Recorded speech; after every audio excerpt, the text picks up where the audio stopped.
see trees of green, red roses too. I see them bloom for me and you. And I Say to myself, what a wonderful world. c'est beau. I see skies of blue, C'est beau comme Rousseau. clouds of white, bright blessed day, sacred night. Je suis en train d'arrêter de fumer. To myself, Je passe d'abord à la vaporette. what a wonderful world.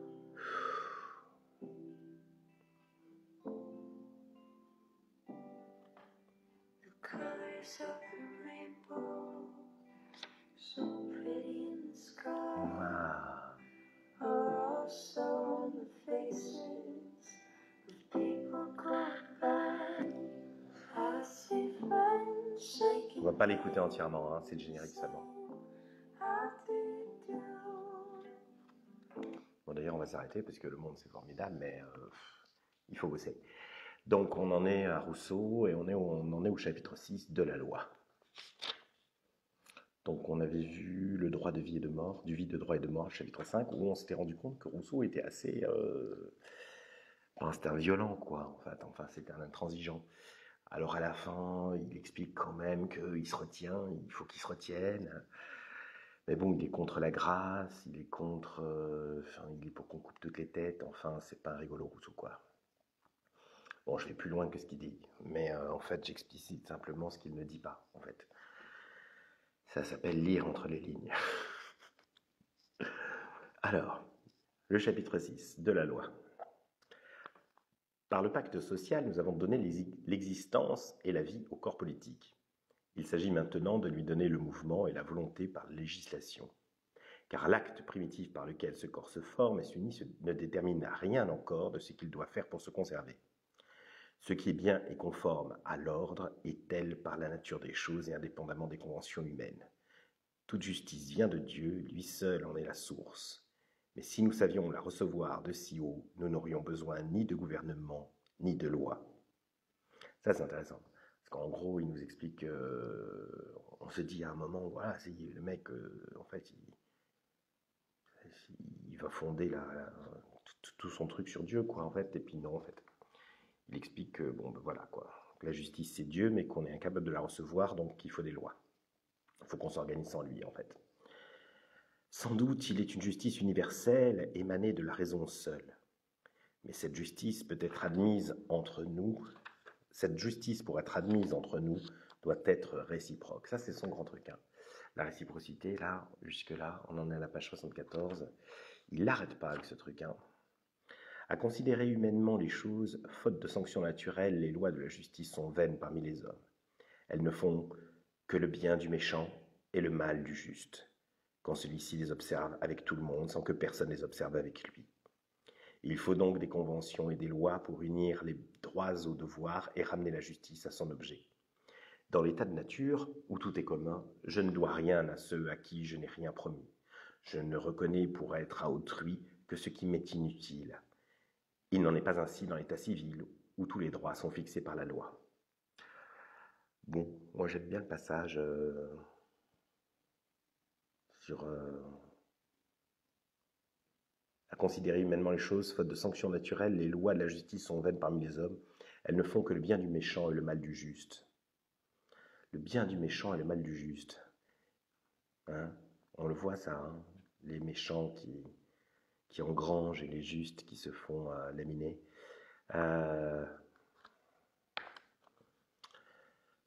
Je continue parce que je pourrais en dire, je pourrais broder. Mais qu'est-ce donc enfin qu'une loi ? Tant qu'on se contentera de n'attacher à ce mot que des idées métaphysiques, on continuera de raisonner sans s'entendre.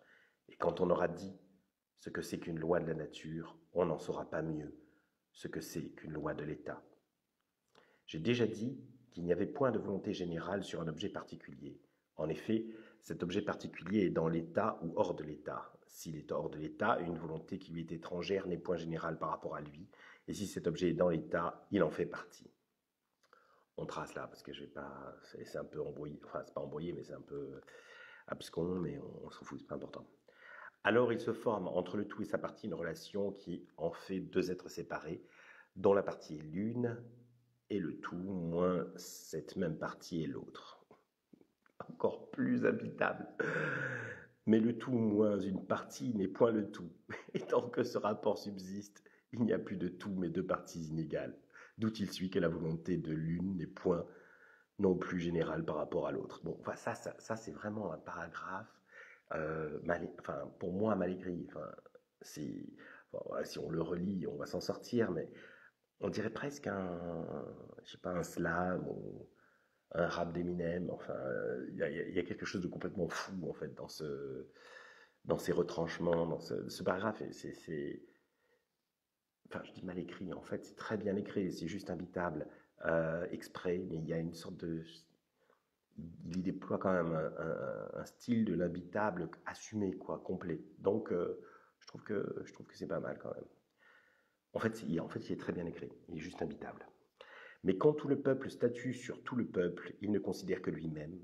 Et s'il se forme alors un rapport, c'est de l'objet entier sous un point de vue à l'objet entier sous un autre point de vue, sans aucune division du tout.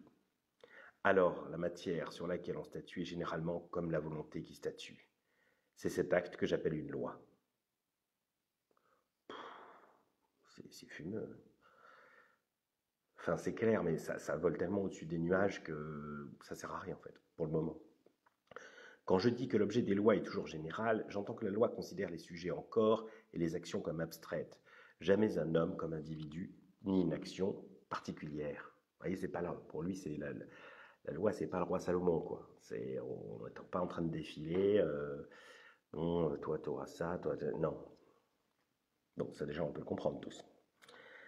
Même si les jugements du roi Salomon sont quand même d'une beauté. Bon, mais c'est autre chose là. On est dans la poésie de la justice avec le roi Salomon. Ainsi, la loi peut bien statuer qu'il y aura des privilèges, mais elle n'en peut donner nommément à personne. La loi peut faire plusieurs classes de citoyens, assigner même les qualités qui donneront droit à ces classes, mais elle ne peut nommer telles et telles pour y être admis. Elle peut établir un gouvernement royal et une succession héréditaire, mais elle ne peut élire un roi ni nommer une famille royale. En un mot, toute fonction qui se rapporte à un objet individuel n'appartient point à la puissance législative. Sur cette idée, on voit à l'instant qu'il ne faut plus demander à qui il appartient de faire des lois, puisqu'elles sont des actes de la volonté générale, ni si le prince est au-dessus des lois, puisqu'il est membre de l'État, ni si la loi peut être injuste, puisque nul n'est injuste envers lui-même, ni comment on est libre et soumis aux lois, puisqu'elles ne sont que des registres de nos volontés. Bon, c'est très beau, mais il y a plein de... Enfin, c'est caverdé de choses qui sont fausses. Nul n'est injuste envers lui-même, ça aussi, moi je ne suis pas d'accord, il y a plein de gens qui sont injustes envers eux-mêmes. Parce que l'injustice s'insinue en nous-mêmes. Enfin, je veux dire, c'est pas seulement dans les rapports entre les gens, elle s'insinue en nous, l'injustice. On est souvent injuste avec soi-même. Elle est partout, en fait, elle corrompt tout. On vit dans un monde corrompu.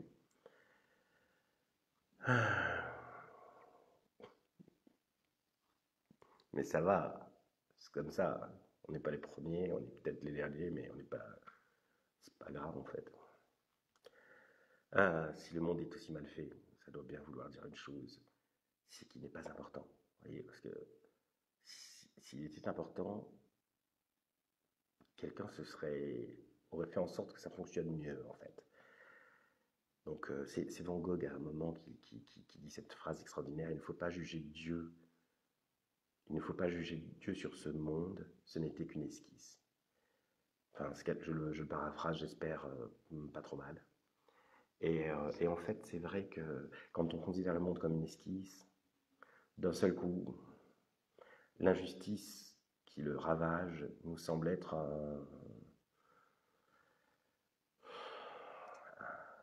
une erreur de trait, vous voyez, quelque chose qui peut être pardonnable en fait.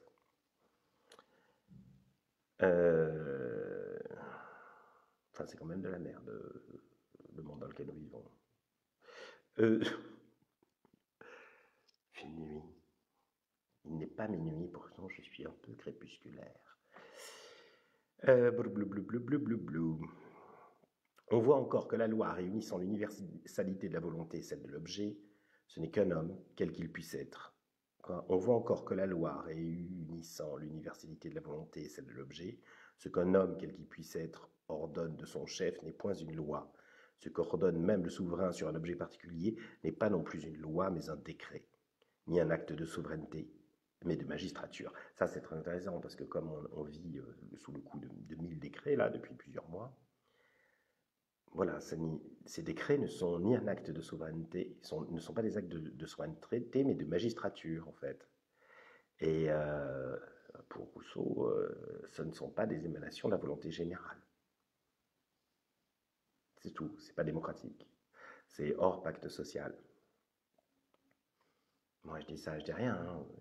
Il ne me viendrait pas à l'esprit de proférer des expressions comme dictature sanitaire ou des choses comme ça. Ça y est, vraiment pas.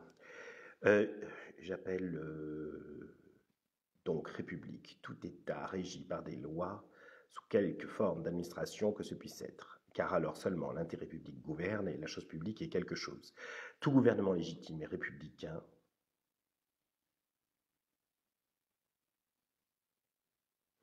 bon, il y a une note, mais si je me mets à lire les notes, on s'en sort plus.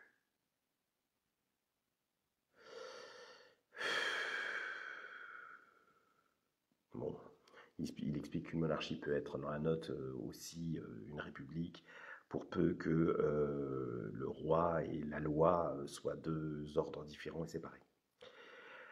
Enfin là pour nous, il mélange un peu tout.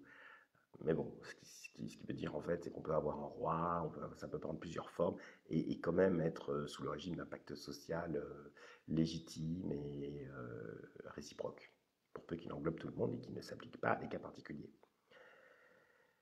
Blou, blou, blou. Bon. Les lois ne sont proprement que les conditions de l'association civile, le peuple soumis aux lois en droit et l'auteur. Il n'appartient qu'à ceux qui s'associent de régler les conditions de la société, mais comment les régleront-ils? Se rasent d'un commun accord par une inspiration subite? Le corps politique a-t-il un organe pour énoncer ses volontés? Qui lui donnera la prévoyance nécessaire pour en former les actes et les publier d'avance? Comment les prononcera-t-il au moment du besoin? Comment une multitude aveugle, qui souvent ne sait ce qu'elle veut, parce qu'elle sait rarement ce qui lui est bon, exécuterait-elle d'elle-même une entreprise aussi grande, aussi difficile qu'un système de législation? Elle est belle cette phrase, hein? Comment une multitude aveugle, qui souvent ne sait ce qu'elle veut, parce qu'elle sait rarement ce qui lui est bon, exécuterait-elle d'elle-même une entreprise aussi grande, aussi difficile qu'un système de législation? De lui-même, le peuple veut toujours le bien, mais de lui-même, il ne le voit pas toujours. La volonté générale est toujours droite, mais le jugement qui la guide n'est pas toujours éclairé. Il faut lui faire voir les objets tels qu'ils sont, quelquefois tels qu'ils doivent lui paraître, pour montrer le bon chemin qu'elle cherche, la garantir de la séduction des volontés particulières, rapprocher à ses yeux les lieux et les temps, balancer l'attrait des avantages présents et sensibles par le danger des maux éloignés et cachés. Les particuliers voient le bien qu'ils rejettent. Le public veut le bien qu'il ne voit pas. Tous ont également besoin de guides. Il faut obliger les uns à conformer leur volonté à leur raison. Il faut apprendre à l'autre à connaître ce qu'il veut. Alors des lumières publiques résulte l'union de l'entendement et de la volonté dans le corps social. De là l'exact concours des partis. Et enfin la plus grande force du tout. Voilà d'où naît la nécessité d'un législateur. Alors là, par exemple, voilà, en termes d'écriture, vachement beau, quoi. C'est pas plus simple, hein, mais parce qu'il y a une fausse sensation de clarté. Mais bon, ça balance. Bon, on est rebuté par les paragraphes vraiment habitables. Et puis il y a des paragraphes comme ça qui sont dans l'éloquence, qui sont quasiment lyriques. Et on a envie d'être emporté. Et il faut se méfier aussi là. Il faut faire gaffe, quoi. Quand on a l'impression de bien comprendre, de s'exciter tout seul, c'est attention aussi. Bon, du législateur. Oula, encore très long. Hein. encore un, mais on finira jamais si... C'est un peu long en fait, je me rends compte. C'est encore très long. Et c'est passablement chiant en fait à lire. C'est intéressant, mais c'est passablement chiant. En fait, je me dis que il faudrait que je commande davantage, mais ça va encore ralentir la lecture en fait. C'est que et puis bon, ça va être complètement anachronique. Mais là, par exemple, il parle de la nécessité du législateur et il la fonde. Et on est en 1762. Moi, par exemple, si vous me posez la question, est-ce que vous me posez la question? Ah oui, j'entends que vous me posez la question. Je ne crois plus du tout que le législateur soit nécessaire. Hein, quoi, qu'est-ce qu'il dit, Marc? Eh bien, ce que je dis simplement, c'est que la démocratie représentative a fait son temps. Ça fait longtemps qu'on aurait dû passer à une démocratie directe. Et tous les dérèglements qu'on vit viennent de ça, de la même manière que la monarchie absolue était devenue totalement anachronique et que du coup, bah, ça finit dans le sang parce que contrairement aux Anglais, on a mis trop de temps à passer de la monarchie absolue à la monarchie parlementaire. De la même manière, nous mettons trop de temps à passer d'une démocratie représentative à une démocratie directe. Demos Kratos, Kratos le pouvoir, Demos le peuple. Il faut rendre le pouvoir au peuple sur tout, en fait. Il faut le lui donner enfin. On sait tous lire et écrire, on a des smartphones, on peut voter toutes les semaines, et ceux qui ne veulent pas voter, très bien, ça donne plus de voix au vote des autres. Et comme ça, on n'aura pas toutes les distorsions qu'on connaît, les dérives oligarchiques, autoritaires. Voilà. Il faudrait qu'on puisse voter, en fait.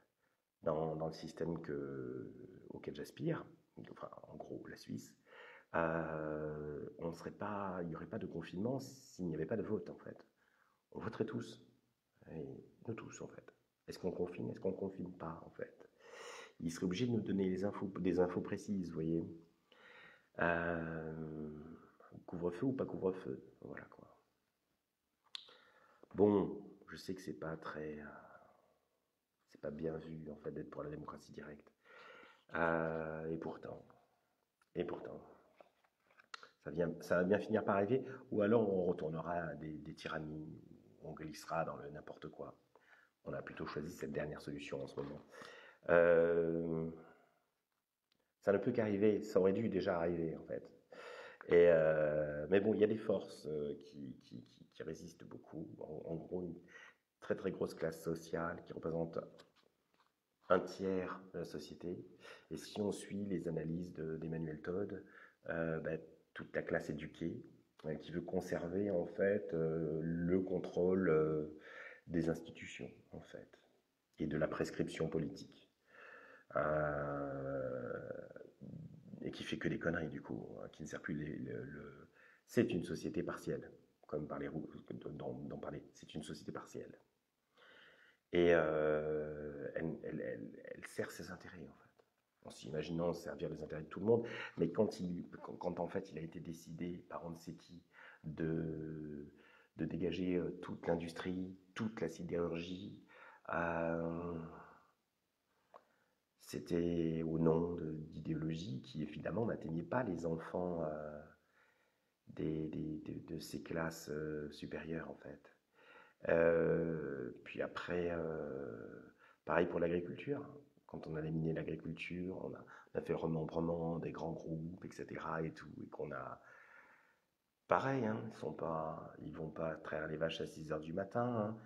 Les fils et filles d'eux qui font Sciences Po, c'est pas ce qu'ils font. Et la destruction du tertiaire maintenant, ça les a surpris. Quand même, compter sur le tertiaire. Enfin bref, et tout ça en fait fait avec une sorte de bonne conscience. C'est parce qu'en fait ils se croient éclairés comme ils ont fait des études. Ils s'imaginent être plus intelligents, savoir le bien des autres à leur place en fait. Et c'est faux. C'est faux parce que si on suit Rousseau, on se rend compte que personne, aucun particulier ou aucune société partielle ne peut connaître d'avance l'intérêt général, ne peut exprimer dans son coin la volonté générale. Il faut qu'il y ait tout le monde en fait pour qu'elle s'exprime. Et c'est toujours une surprise quand elle s'exprime pour tout le monde. Parce que le tout est supérieur à la somme des parties. En fait, il y a cette fameuse magie, cette fameuse mystique de l'expression de la volonté générale. Si on n'y adhère pas, on n'est pas démocrate, en fait. Et il y a énormément de gens en France qui ne sont pas des démocrates. Ils vous disent oui, je suis démocrate comme ça, mais quand vous leur parlez du peuple, ils ont peur, ils le méprisent, ils s'en défient, etc. Et voilà. Donc si ça va mal, c'est parce qu'en fait, culturellement, il y a une quantité énorme de gens qui ne sont pas sincèrement démocrates. Et avec une posture petite bourgeoise, c'est-à-dire qu'eux s'imaginent faire partie du pouvoir, alors que s'ils ne sont pas directement à l'Assemblée nationale ou parents d'un membre du gouvernement ou d'un fonctionnaire haut placé, ils ne sont rien. Mais en bon petit bourgeois, ils s'imaginent servir leurs intérêts et donc d'une certaine manière en être, quoi, faire partie de la sphère dirigeante. Bon, là, on atteint, voilà, ça c'est les idiots utiles de cette agonie interminable de la démocratie représentative qui finit en fait en autre boudin oligarchique et fédéraliste. Enfin, ils savent plus où ils en sont, quoi, en fait. Ils sont ils sont plus solidaires des mêmes classes éduquées des autres pays que de ceux qu'ils considèrent comme les idiots de leur propre pays, en fait. C'est ça qu'ils veulent faire, en fait. Voilà, vous demandez à un membre de la classe éduquée s'il accepte de marier sa fille ou son fils avec un membre de la classe éduquée en Allemagne ou en Italie, il n'y a aucun problème. Vous lui demandez par contre s'il accepte de marier son fils ou sa fille avec le fils ou la fille de la boulangère, là il va y avoir un problème.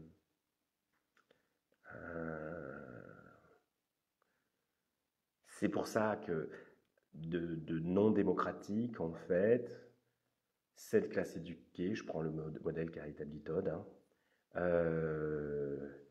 donc de non démocratique, de sincèrement non démocratique, quoi qu'elle en dise, cette classe éduquée est devenue en 2020 antipatriotique et traître à son propre peuple, en fait. Et on les rattrapera pas, hein. Mais bon, on va à la catastrophe. On y va gaiement, parce que et là je vais finir là-dessus, je voudrais pousser cette mystique en fait de la démocratie, mais plus loin que cette histoire du tout est supérieur à la somme des parties. En fait, ce qui se passe, c'est que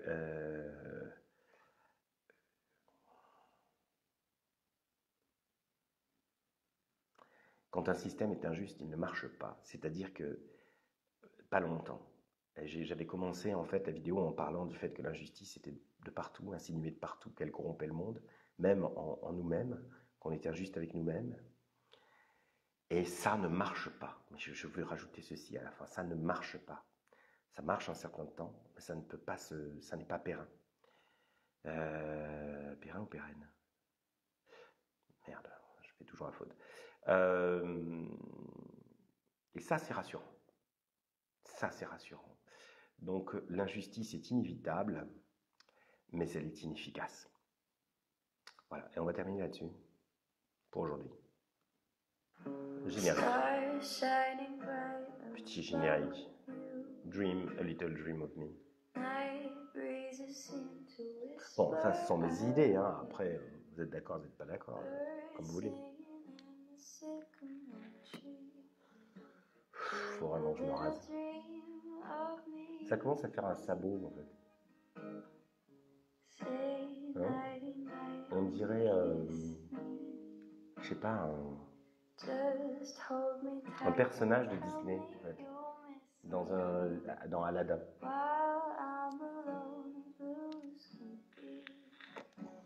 Faudrait que j'ai une lumière aussi plus sympa, quoi. C'est un peu pourri, là. C'est parce que j'ai mon petit narcissisme aussi. Je vais être mignonne. Hein.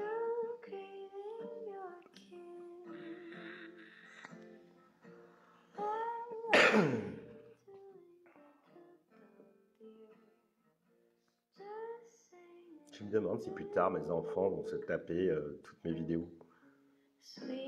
Enfin, on n'a pas fini, hein. On n'a pas fini. Peut-être dans 5, 10 ans, 20 ans.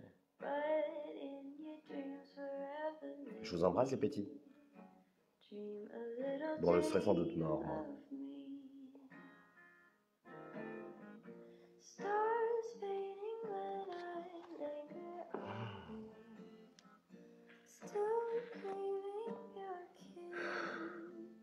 La chanteuse est sympa, mais elle ferme les yeux en chantant, ça me gêne en fait.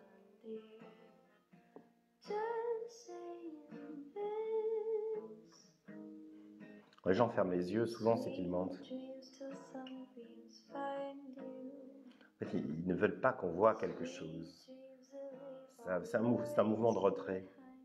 On ne peut pas vraiment bien chanter dans un mouvement de retrait, à mon sens. Même si elle s'en sort bien. Elle fait bien semblant de donner, en fait. Ben voilà, c'est fini. Peut-être à demain, peut-être après-demain, on ne sait pas. Allez, ciao.